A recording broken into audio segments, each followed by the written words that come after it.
ತಾವು ಏನಾದರೂ ಸಮಾವೇಶ ಮಾಡ್ತೀರಾ ಸರ್ ಹುಕ್ಕೇರಿ ಕ್ಷೇತ್ರದಲ್ಲಿ? ಇಲ್ಲ, ಸಮಾವೇಶದಲ್ಲಿ ನಮಗೇನು ಭರವಸೆ ಇಲ್ಲ. 5 ಲಕ್ಷ ಜನನೂ ಕೂಡಿಸಿದ್ದೀವಿ. ಎಷ್ಟು ಹೈಯೆಸ್ಟು? ಇಲ್ಲಿ ಎಷ್ಟು ಜನ ಇದ್ದಾರೆ? 2,000 ಜನ ಇದ್ರು. ಹಂಗೆ 5 ಲಕ್ಷವರೆಗೆ ಚಿತ್ರದುರ್ಗ ಕೂಡಿಸಿದ್ದೀವಿ, ಇತಿಹಾಸ ಇದೆ. 1 ಲಕ್ಷ ಕೂಡಿಸಿದ್ದೀವಿ, 50,000 ಕೂಡಿಸಿದ್ದೀವಿ.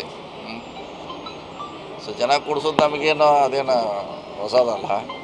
ಅದರಿಂದನೇ ಎಲ್ಲ ಆಗ್ತಿದೆ ಅಂತ ಹೇಳೋಕ್ಕಾಗೋಲ್ಲ. ಒಟ್ಟಿನಲ್ಲಿ ಶೀಘ್ರದಲ್ಲಿ ಕೌಂಟರ್ ಕೊಡ್ತೀರಾ ಸರ್? ನೋಡೋಣ, ಸಮಯ ಬಂದಾಗ ಹೇಳ್ತಿದ್ದೆ. ಅಂಥದ್ದು ಏನು ಅಷ್ಟು ಅರ್ಜೆಂಟ್ ಏನಿಲ್ಲ. ಅವ್ರಿಗೆ ಅರ್ಜೆಂಟ್ ಇದ್ದಟ್ಟು ನನಗೆ ಅರ್ಜೆಂಟ್ ಇಲ್ಲ. ಅದು ಸ್ವಾಮೀಜಿಯವ್ರ ಭೇಟಿ ಭಾಳ ಸಿದ್ಧ ಇತ್ತು. ಅವ್ರ ಭಕ್ತರೆಲ್ಲ ಹೋಗೋಣ ಅಂತ ಹೇಳಿದರು. ಈಗ ಅವ್ರಿಗೆ ಎಷ್ಟು ಅರ್ಜೆಂಟ್ ಇದೆ, ನನಗೆ ಅಷ್ಟು ಅರ್ಜೆಂಟ್ ಇಲ್ಲ. ಯಾಕಂದ್ರೆ ನಾವು ಆಯುರ್ವೇದಿಕ್ ಡಾಕ್ಟ್ರ್ ಇದ್ದಂಗೆ ನಮ್ಗೆ ಸ್ಲೋ ಇರ್ತೈತೆ ಯಾವಾಗಲೂ. ಹಾಂ, ಯಾವ್ದು ಇವತ್ತು ಬೆಳಗ್ಗೆ ಬಂದಿದ್ದರು. ಅದು ಜಿಲ್ಲಾಕ್ಕೆ ಬೆಂಗಳೂರಿಗೆ ಒಂದು ನೀವು ಹೋಗ್ಬೇಕಂತ. ಇನ್ನೂ ಡಿಸೆಂಬರ್ವರೆಗೆ ಟೈಮ್ ಕೊಟ್ಟಿದ್ದಾರೆ. ಅಷ್ಟ್ರಾಗ ಒಂದು ಸರಿ ಭೇಟಿ ಮಾಡ್ತೀವಿ ಸಿ ಎಮ್ ಅವರು. ಚಿಕ್ಕೋಡಿ ಜೊತೆ ಇದ್ರಿ ಇರ್ತೈತಿ. ಹೇಳ್ತೀವಿ ನಾವು, ಯಾವಾಗಲೂ ಎರಡು ಹೇಳ್ತೀವಿ. ಚಿಕ್ಕೋಡಿ ಗೋಕಾಕ್ ಆಗಬೇಕಂತ ಹೇಳ್ತೀವಿ. ಈಗ ಅದಕ್ಕೆ ಬದ್ಧರಿದ್ದೀವಿ ನಾವು. ಹೌದು, ಪ್ರವಾಸೋದ್ಯಮ ಇಲಾಖೆಯಿಂದ ಹೇಳಿದಲ್ಲ, ಮೊನ್ನೆ ಕೂಡ ನಾನು ಹೇಳಿದ್ದೀನಿ. ಸರ್ವೆ ನಡೀತಾ ಇದೆ ಮಾಡಬೇಕಂತ. ಎಚ್ ಕೆ ಪಾಟೀಲ್ ಅವರು ಭಾಳ ಆಸಕ್ತಿ ವಹಿಸಿದ್ದಾರೆ.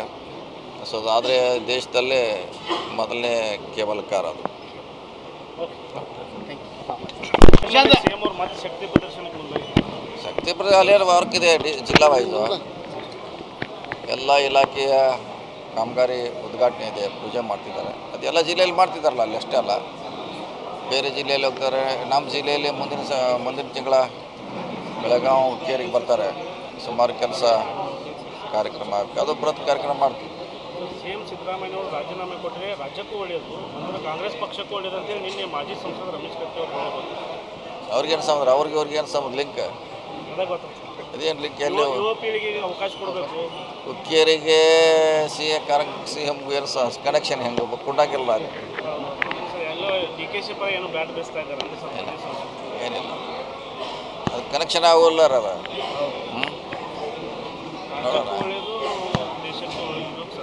ಕಾಂಗ್ರೆಸ್ ಪಕ್ಷಕ್ಕೂ ಒಳ್ಳೆಯದು ಗೊತ್ತಿಲ್ಲ, ನೋಡೋಣ. ಅದ್ರ ಬಗ್ಗೆ ಅಂತ ಕೇಳಿದ್ರೆ ಆಮೇಲೆ ರಿಯಾಕ್ಟ್ ಮಾಡ್ತಾರೆ.